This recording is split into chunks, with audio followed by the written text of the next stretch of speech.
Peace of Jesus Christ Ministries, Divine Peace Time,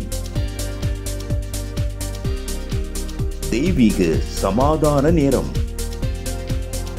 ஆண்டவராகிய இயேசு கிறிஸ்துவின் இனிய நாமத்திலே இந்த நிகழ்ச்சியின் வாயிலாய் உங்களுக்கு என் அன்பின் நல்வாழ்த்துக்களை தெரிவித்துக் கொள்கிறேன்.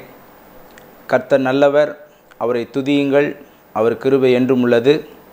இந்த நாளிலும் உங்களுடைய பிரச்சனைகளுக்காகவும் தேவைகளுக்காக நான் ஜெபிக்க விரும்புகிறேன். அதற்கு முன்பதாக ஆண்டுடைய வார்த்தையை கொஞ்ச நேரம் நம்ம தியானித்து விட்டு ஜெபத்துக்கு நேராய் கடந்து செல்லலாம் என்று விரும்புகிறேன். அப்போஸ்தலர் 10ஆம் அதிகாரம் 38ஆம் வசனத்தில் ஆண்டுடைய வார்த்தை சொல்லுகிறது, நசரனாகி இயேசுவை தேவன் பரிசுத்த ஆவியினாலும் வல்லமையினாலும் அபிஷேகம் பண்ணினார். தேவன் அவருடனே கூட இருந்தபடியினாலே அவர் நன்மை செய்கிறவராயும் பிசாசின் வல்லமையில் அகப்பட்ட யாவரையும் குணமாக்குகிறவராயும் சுற்றி திரிந்தார். ஆண்டவராய் இயேசு கிறிஸ்து 2000 வருஷங்களுக்கு முன்பு உலகத்திலே வாழ்ந்த பொழுது அவரை குறித்து எழுதப்பட்டிருக்கிறது. தேவாதி தேவனுடைய குமாரனாய் இயேசு கிறிஸ்து மனு அவதாரம் எடுத்து இந்த பூமிக்கு வந்தார். அவர் வாழ்ந்த நாட்களிலே அவர் நன்மை செய்கிறவராக அவர் சுற்றி திரிந்தார். பிசாசின் பிடியிலுள்ள மக்களை விடுவிக்கிறவராகவும் வியாதி பிரச்சனைகளை குணமாக்குகிறவராயும் அவர் சுற்றி திரிந்தார். இந்த நாளில் அநேக தேவைகள், நம்முடைய மனுஷ வாழ்க்கையிலே அநேக தேவைகள் உண்டு, பல பிரச்சனை உண்டு. பிரச்சனை இல்லாமல் இருக்கணும், ஒரு கஷ்டம் இல்லாமல் இருக்கணும், ஒரு ப்ராப்ளம் வரக்கூடாதுன்னு சொல்லி தான் எல்லாருமே நினைக்கிறோம். எந்த பணப்பிரச்சனை இருக்கக்கூடாது, எந்த யாரும் போராட்டம் இருக்கக்கூடாது, ஒரு கஷ்டம் இல்லாமல் இந்த உலகத்தில் வாழ வேண்டும் என்று சொல்லி எல்லா மனிதரும் விரும்புகிறார்கள். அதில் முக்கியமான ரொம்ப கடினமாக நான் உணர்த்தப்படுவது இந்த வியாதி தான். ஏன்னா நோயற்ற வாழ்வே குறைவற்ற செல்வம் அப்படின்னு நம்ம பார்க்குறோம். வியாதி மற்ற ஹெல்த்தாக இருக்கும்போது வாலிபத்திலே இப்படி வியாதி பிரச்சனை ஒரு பெரிய பிரச்சனையாக இருக்கிறது. யாருக்கு இருக்குன்னா, அந்த வியாதி யாருக்கு வருகிறதோ அது பெரிய கஷ்டம். ஒரு சின்ன சின்ன வியாதி, ஏதோ ஒரு மாத்திரை போகிறோம் சரியாக போகுதுன்னா பிரச்சனை இல்லை. தீர்க்க முடியாத வியாதிகள், கொடுமையான வியாதி, மருத்துவர் செலவில் கைவிட்டு விட எல்லா மருந்தும் கொடுத்துட்டோம், ஆனால் எங்களுக்கு அது உங்களுக்கு அது ஒன்றும் வேலை செய்யலை, நீங்கள் அவ்வளோதான்ற சூழ்நிலைகள், மருத்துவர் கைவிடப்பட்ட நிலைமை. மருத்துவத்தில் மருந்து மாத்திரையில் சுகம் உள்ளது, நல்லது தான். ஆனால் இந்த இடத்துல நம்ம ஒன்று பார்க்குறோம், இயேசு கிறிஸ்து வியாதியாக இருக்கிறவர்களுக்கு சுகத்தை கொடுக்குற ஊழியத்தை அவர் முதலாவது அவர் செய்தார். நான் கூட அந்த ஆண்டோடைய வார்த்தையை கொடுக்கும் பொழுது என்ன டாபிக் பேசலான்னு சொல்லி ஆண்டவர்கிட்ட கேட்டுக்கொண்டிருந்தேன். பல பிரச்சனைகள், பல நிகழ்ச்சிகள், பல ஆண்டுடைய மனிதர்கள், பல காரியங்கள், உலகத்தில் பல பிரச்சனை இருக்குது. ஆனால் ஆண்டவர் என்னை நடத்தின விதம், வியாதி உள்ளவர்களுக்காக முதல்ல பிரைமரி ஃபஸ்ட்டு முதலுரிமை, அதுக்காக அதை குறித்த வார்த்தைகளை சொல்லி, தீர்வை சொல்லி, இயேசுடைய நன்மையை சொல்லி, அதற்காக ஜெபிக்க தான் கர்த்தர் என்னை வழி நடத்தினார். ஹல்லேலூயா. அதில் வாசிக்கிறோம், இயேசு கிறிஸ்து அவர் சுகம் கொடுத்தார். வியாதியஸ்தர்களை கண்ட பொழுது அவர் மனதுருகினார். இப்போ இன்றைக்கி நம்ம வியாதியஸ்தர் அநேகர் நம்ம மனதுருகிறோம், சில வேளை நம்ம உள்ளமே கல்லாகி விடுங்க. ஆனால் இயேசு கிறிஸ்து வியாதியஸ்தரை கண்டு போய் மனதுருகினார். அதில் வாசிக்கிறோம், லூக்காஸ் விசேஷம் 8ஆம் அதிகாரம் 43 44 வசனத்தை பார்க்கும் பொழுது, 12 வருஷமாய் பெரும்பாடு உள்ளவளாய் இருந்து தன் ஆஸ்திகளை எல்லாம் வைத்தியர்களுக்கு செலவழித்தும் ஒருவனாகிலும் சொஸ்தமாக்கப்படாத ஒரு ஸ்திரீ, இருக்கிற எல்லா பணங்களையும் 12 வருஷமாக, 1 வருஷம் 2 வருஷம் 1 மாதம்னா நினச்சி பாருங்கள், ஒரு 3 மாதம் ஒரு வருஷம் ஹாஸ்பிட்டலில் கைமானம் அலையும் பொழுதே நமக்கு எதுவுமே சாப்பிட முடியாத வீட்டில் ஒரு துக்க வீடு போலேயே அது இருக்கும். அந்த நிலைமையில் கடந்து வருகிறவர்களுக்கு தான் அது தெரியும். அந்த பாரங்களை கர்த்தர் எனக்கு கொடுத்து தான் நான் இந்த வார்த்தையை கொடுக்க ஆண்டவர் கிருபை தருகிறார். 12 வருஷங்கள் தன் ஆஸ்திகள்னு போட்டிருக்கு, எல்லா சொத்து பத்தையும் விற்று அவங்க செலவழிச்சிட்டாங்க. சொல்லிவிட்டு அதில் ஒரு விஷயம் இருக்குது, ஒரு மருத்துவர் கூட அவர்களுக்கு சுகம் கொடுக்க அப்படி இல்லைன்னு போட்டிருக்கு. ஒரு மருத்துவரால் கூட சுகத்தை, அந்த சுகத்தை கொடுக்க முடியல. இயேசுவை குறித்து கேள்விப்பட்டுன்னு வாசிக்கிறோம். இயேசு அற்புதங்களை செய்கிறார், குருடருக்கு பார்வையை கொடுக்கிறார், முடவர்களை நடக்கச் செய்கிறார், குஷ்டரோகி சுகமாக்குறார். இயேசு அற்புதங்களை செய்கிற தேவன் சொல்லி, மனிதர் செய்கிறது அற்புதம் இல்லை. மனிதர் அநேக காரியங்களை செஞ்சாலும் மனுஷனால் முடியாத கர்த்தர் செய்யக்கூடிய காரியங்கள் பேர் தான் அற்புதம். இயேசு கிறிஸ்து அவர் அற்புதங்களை செய்கிற தேவனாய் இருக்கிறார். ஆண்டவராய் இயேசு கிறிஸ்து அற்புதங்களை செய்கிற தேவனாய் இருக்கிறார். என்ன பண்ணாங்க அந்த அம்மா? அவருக்கு பின்னாக வந்து அப்படி வஸ்திரத்தின கும்பல் ஜனக்கூட்டம் நெறித்து கொண்டு, ஜனக்கூட்டம் மிகுதியாக இருக்குன்னு சொல்லி நம்ம பைபிளில் வாசிக்கிறோம். இயேசுவின் வஸ்திரத்தின் ஓரத்தை அந்த அம்மா தொட்டாங்க. ஆனால் என் வஸ்திரத்தை தொட்டால் சுகமா அப்படிலாம் சொல்லலை அவங்க. இவங்க விசுவாசத்தோடு போய் இயேசு என்ன தொட முடியாது, நானாச்சும் இயேசுவை போய் தொடுறேன்னு சொல்லி அப்படி வஸ்திரத்தின் ஓரத்தை தொட்டால் உடனே அவளுடைய பெரும்பாடு நின்று போயிட்டு, உடனே அந்த அவங்க நோய் அந்த நேரத்திலே அது நின்று அவர்கள் ஆரோக்கியமடைந்தார்கள். தேவாதி தேவனுக்கு மகிமை உண்டாவதாக.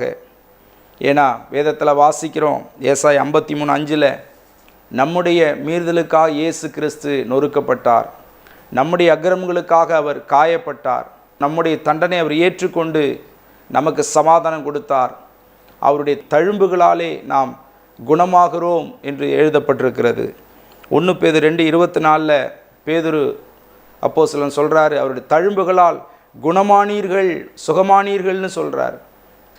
நம்முடைய ஆண்டவராய் இயேசு கிறிஸ்துவின் ரத்தம் சகல பாவங்களை நீக்கி சுத்திகரிக்கணும். 1 யோவான் 1:7 மற்றும் 9 நாம் நம்முடைய பாவங்களை அறிக்கையிட்டால் பாவங்களை நமக்கு மன்னித்து எல்லா அநியாயத்தை நீக்கி சுத்திகரிக்க இயேசு கிறிஸ்து உண்மை நீதி உள்ளவராய் இருக்கிறார். இயேசுவால் முடியாத ஒன்றுமே இல்லை. தேவனாலே எல்லாம் கூடும், தேவனாலே கூடாது ஒன்றுமில்லை. மார்க் 10:27 வாசிக்கிறோம், தேவனாலே எல்லாம் கூடும். இது கடவுளே நினச்சாலும் முடியாதுங்கன்னு சொல்லுவாங்க, அப்படி சொல்லக்கூடாது. இயேசுவால் எல்லாம் கூடும், தேவனாலே கூடாத காரியம் ஒன்றுமே. லூக்கா 1:37 எழுதப்பட்டிருக்கிறது. மார்க்கு 6:56 வசனத்தை சொல்கிறேன்னா அந்த வசனம் தான் ஜீவனுள்ள வார்த்தைகள். மார்க்கு 6:56 அவரை தொட்ட யாவரும் சுஸ்தமானார்கள். யாரெல்லாம் இயேசுவை தொட்டார்களோ அவள் சுஸ்தமானார்கள். எபிரேயர் 13:8 வாசிக்கிறோம், ஆண்டவராய் இயேசு கிறிஸ்து நேற்றும் இன்றும் என்றும் மாறாதவராய் இருக்கிறார். அன்னைக்கு அற்புதங்களை இயேசு கிறிஸ்து அன்னைக்கு செஞ்சார், வேதத்தில் உள்ளதை நம்ம படிக்கிறோம். இன்றைக்கி என் வாழ்க்கையில் அற்புதம் நடக்குமா அப்படின்னு ஒருவேளை நீங்கள் நினைக்கலாம். இன்றைக்கி என் வாழ்க்கையில் அந்த அற்புதம் நடக்குமா, நான் வியாதியோடு இருக்கிறேன், கஷ்டம் முடியுமா? கண்டிப்பாக வசனம் சொல்லுது, இயேசு கிறிஸ்து இன்றைக்கியும் அவர் வல்லமையுள்ளவராய் இருக்கிறார். பரிசுத்த ஆவியானவர் அவர் மரித்து உயிர்த்தெழுந்து பரலோகத்தில் இருக்கிறார், நமக்காக பரிந்து பேசி கொண்டிருக்கிறார். பரிசுத்த ஆவியானவரை அனுப்பியிருக்கிறார். அந்த பரிசுத்த ஆவியானவர் சுகமாக்குகிற அந்த ஊழியத்தை செய்கிறார். தம்முடைய ஊழியக்காரர்கள் அவருடைய பிள்ளைகளை கர்த்தர் அபிஷேகம் பண்ணி அவர்கள் ஜெபிக்கும் பொழுது, அவள் உபவாசத்தோடு ஜெபிக்கும் பொழுது, அவங்க பாரத்தோடு ஜெபிக்கும் பொழுது, ஆண்டவரை பற்றி நம்ம அறியாதவர்களாக இருந்தால் கூட ஜெபிக்கும் பொழுது தேவன் இன்றைக்கும் அவர் சுகத்தை கொடு. எத்தனையோ சாட்சிகளை நமக்கு கடந்த வாரங்களில் எவ்வளோ பேர் வியாதியஸ்தர்கள் வந்து அவங்க புதிதாய் ஆண்டவரை அறியாதவர்கள் நிறைய பேர் கூட வந்து அவங்க எண்ணெய் எடுத்துகிட்டு வந்து ஜெபம் பண்ணிக்கிறாங்க. டாக்டர் என்ன சொன்னாங்க, அவ்வளோதான், வயசாயிருச்சு, உங்களுக்கு எலும்பு தேஞ்சி போச்சு, எல்லாம் ஃபால்ட் ஆயிடுச்சு, இனி ஒன்றும் பண்ண முடியாதுன்னு ஸ்டேட்மெண்ட்டை நிறைய பேர் நல்ல நல்ல டாக்டர் சொல்லி நம்ம கேட்குறோம். ஆனால் அவங்க வந்து ஜெபிக்கும் பொழுது ஆண்டு விசுவாசத்தோடு அவங்க இயேசப்பாட்டை ஜெபிக்கும் பொழுது இயேசு கிறிஸ்து அவருடைய சுகத்தை கொடுக்கிறார். இந்த இடத்துல வாசிக்கிறோம், நம்ம அநேக வைத்தியர்களை செலவு பண்ணியும் சுகம் இல்லை. இயேசுவை தொட்டால் தொட்ட வேளையிலே வல்லமை புறப்பட்டது. 12 வருஷ அந்த வியாதிக்கு கர்த்தர் ஒரு சுகத்தை கொடுத்தார், ஒரு தீர்வு கிடைத்தது.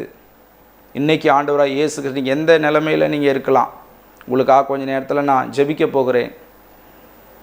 எந்த சூழ்நிலை, எப்பேற்பட்ட வியாதி நீங்கள் இருக்கலாம், எனக்கு விசுவாசம் இருக்கிறது, நீங்கள் விசுவாசித்தால் தேவனுடைய மகிமையை காண்பாயின்னு வேதம் சொல்லுது.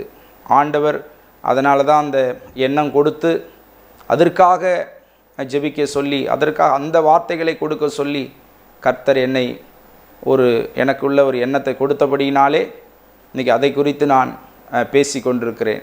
எந்த நிலைமையில் எந்த வியாதியில் வேணாலும் நீங்கள் இருக்கலாம், படுத்த படுக்கையில் நீங்கள் இருக்கலாம், அல்லது ஐயோ என்ன செய்து கலங்கி தவிக்கலாம்.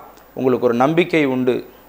ஆண்டவராய் இயேசு கிறிஸ்து உங்களுடைய வாழ்க்கையிலே அற்புதங்களை செய்ய விரும்புகிறார். திரளான ஜனங்கள் வியாதியஸ்தலாய் இருந்தார்கள். மாலை நேரங்களில் திரளான ஜனங்களை அவரிடத்திலே கொண்டு வந்தார்கள். அவள் வந்த யாவரும் சுகமாக்கப்பட்டவர்களாய் திரும்பி போனார்கள். இன்றைக்கி விசுவாசத்தோட இயேசு ஊழியம் செய்கிற நான் வசனத்தின் வார்த்தை, ஜீவனுள்ள வார்த்தையை சொல்லி நான் ஜெபிக்கிறேன். நீங்களே என்னோடய ஜெபத்தில் நீங்களே சேர்ந்த, ஆண்டவரே ஏசப்பா எனக்கு சுகந்தார் ஆண்டவரே, உடைய கிருபைகளை தார் ஆண்டவரே. இந்த ஊழியக்காரர் சொல்கிறது போல இந்த வசனத்தில் உள்ள வார்த்தைகளின்படி நன்மை செய்யும் சொல்லி விசுவாசிக்கும் பொழுது கர்த்தர் உங்கள் வாழ்க்கையிலே அற்புதங்களை செய்வார். உங்களுக்காக நான் ஜெபிக்க போகிறேன். கண்களை மூடி நம்ம ஜெபிப்போம். எங்களை அதிகமாய் நேசிக்கிற அன்பின் பரலோக பிதாவே, இந்த நேரத்தில் ஆண்டவரே உம்முடைய சமூகத்திலே நாங்கள் இயேசப்பாவுடைய நாமத்திலே வந்திருக்கிறோம் பிதாவே. இந்த நிமிஷம் நொடி வரை உம்முடைய கிருபை, இரக்கம், தயவு எங்களை தாங்கி வந்துக்கா நன்றி செலுத்துகிறோம். எத்தனையோ பேர் எத்தனையோ விதங்களை மரித்து போயிருக்கிறார்கள். இந்த நிமிஷத்தில் எங்களுக்கு ஜீவன் கொடுத்து உயிரோடு வைத்திருக்கிறீரே, நன்றி செலுத்துகிறோம். இப்போது இந்த நிகழ்ச்சியை பார்க்குற வியாதியோடு இருக்கிற ஒவ்வொருவருக்காக நான் முதலாவது ஜெபிக்கிறேன் ஆண்டவரே. ஸ்தோத்திரம். வியாதியோடு இருக்கிற மக்களுக்காக நான் ஜெபிக்கிறேன். அவர்களை ஒவ்வொருவருக்காக நான் ஜெபிக்கிறேன் ஆண்டவரே. வியாதிகள் மறையட்டும். எங்களுடைய அக்கிரமங்கள், நோய்களை நீர் சுமந்தி, எங்கள் பலவீனங்களை சுமந்தி ஆண்டவரே, அந்த பலவீனங்கள்லாம் மாறட்டும், சுகையினங்கள் மாறட்டும். பலவீனத்தின் ஆவியே, சுயனத்தின் ஆவியே, ஒவ்வொரு வியாதியின் சரீரத்தோடு இப்பொழுதே புறப்படு ஓடிப்போய் என்று சொல்லி இயேசு கிறிஸ்துவின் நாமத்தில் துரத்தி கட்டளை எடுக்கிறேன். கல்வாரி குணமாக்கும் வல்லமை ஒவ்வொரு வியாதியின் சரீரம் இப்போது இறங்கி வருவதாக. Heal the name of Jesus right now. இயேசு கிறிஸ்துவின் நாமத்தில் ஆரோக்கியம் உண்டாவதாக. இயேசு கிறிஸ்துவின் நாமத்திலே சுகம் உண்டாவதாக. ஒவ்வொருடைய வாழ்க்கையிலும் இயேசு கிறிஸ்துவின் நாமத்தில் நன்மை உண்டாவதாக. இயேசு கிறிஸ்துவின் நாமத்தில் ஒருவருடைய ஜீவியத்தில் வாழ்க்கையில் ஒரு அற்புதம் நடைபெறுவதாக. இயேசு கிறிஸ்துவின் நாமத்தில் விடுதலை உண்டாவதாக. கர்த்தருடைய ஆவியானவர் எங்கே எங்கே விடுதலை உண்டு. குமாரன இயேசு கிறிஸ்து விடுதலை ஆக்கில மெய்யா விடுதலை ஆவீர்கள். சத்திய வசனத்தை அறிவீர்கள், சத்தியங்களை விடுதலையாக்குன்னு சொல்கிற வார்த்தையின்படி விடுதலையை தாரும். இப்படி தழும்புள்ள கரல் நீர் தொடுங்க ஆண்டவரே. பரிபூர்ண தெய்வீக சுகம் உண்டாகட்டும். மருத்துவர் மருந்து மாத்திர சுகம் உண்டு, ஆனால் நம்முடைய தெய்வீக சுகம் பரலோகத்திலிருந்து உன்னதத்திலிருந்து பரிசுத்த ஆவியானவர் தெய்வீக சுகத்தினாலே சுகத்தை கட்டளையிடும். இதுக்கு பிறகு எனக்கு கர்த்தர் சுகம் கொடுத்தான்னு சொல்லி இன்னும் தீர்க்காயுசோடு வாழ, இயேசுக்காய் வாழ, ஆண்டவரை பின்பற்றி ஆண்டவருடைய கிருபைகளை உணர்ந்து கொண்டு அந்த மோட்ச பாக்கியத்திற்கு ஒவ்வொருவரும் ஆண்டவரே பிள்ளைகளாய் மாற்றும் ஐயா. கிருபை தாரும், பாவத்திலிருந்து விடுதலை தாரும், தெய்வீக சுகத்தினால் நிரப்பு ராஜா. மழை எல்லாம் முடியும், அற்புதங்களை செய்யும் ஐயா. வியாதிசில கண்டபொழுது மனதுருகி நீர், மனதுருக்கம் செயல்படட்டும் ஐயா. திரளான ஜனங்களை கண்ட பொழுது நீர் மனதுருகி நீர் அற்புதங்களை செய்யும் ஐயா. கிருபை தாரும். ஏதோ இந்த நிகழ்ச்சியை பார்த்தோம், ஏதோ ஒரு டைம் வீணான நேரம் ஆகாதபடி ஒரு பிரயோஜனமுள்ள ஒரு நேரமாக இந்த நேரத்தை எங்களை மாற்றி தாரும் ஐயா. அற்புத சுகங்களை கட்டளையிடும், கிருபை தாரும்.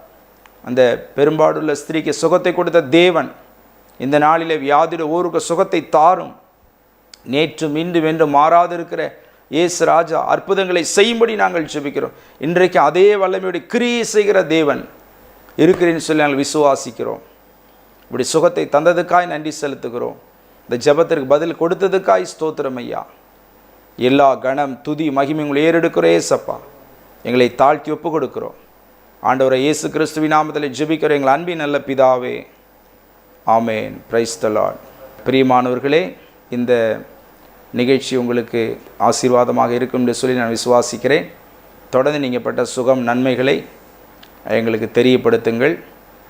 கர்த்தர் உங்களை ஆசீர்வதிப்பார். God bless you. உங்கள் ஜெப தேவைகளுக்கும் மேலும் ஆலோசனைகளுக்கும் தொடர்பு கொள்ள வேண்டிய எங்கள் முகவரி pastor G.J. Michael, peace of Jesus Christ ministries, MK Thottam, Chidambaram. Cell number 7530084562.